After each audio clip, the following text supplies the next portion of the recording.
ఏ కాళ్ళ మీద బజ్జు పెట్టి లాలపోసినావో ఏమో మళ్ళీ కాళ్ళు మొక్కుతాను గుర్తుకొస్తానేమో చూడు ఎండి గిన్నెల్లో ఉగ్గు పాలు పోసి నింగి సందా మామను నువ్వు పిలవలేదా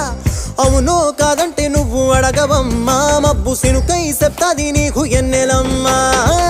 దునియాతో నాకేంటమ్మా నీతో ఉంటే చాలమ్మా ఎలో ఎలో ఎలో ఎలో ఎలో నేను ఊగింది నీ ఓడు ఎలో ఎలో ఎలో ఎలో ఎలో ఎలో నువ్వే చెప్పాలి అమ్మ అమ్మెవ్వలో సూయి సువాలమ్మా ఎట్టా చెప్పేదమ్మా నువ్వే గీసిందమ్మా మాట్లాడే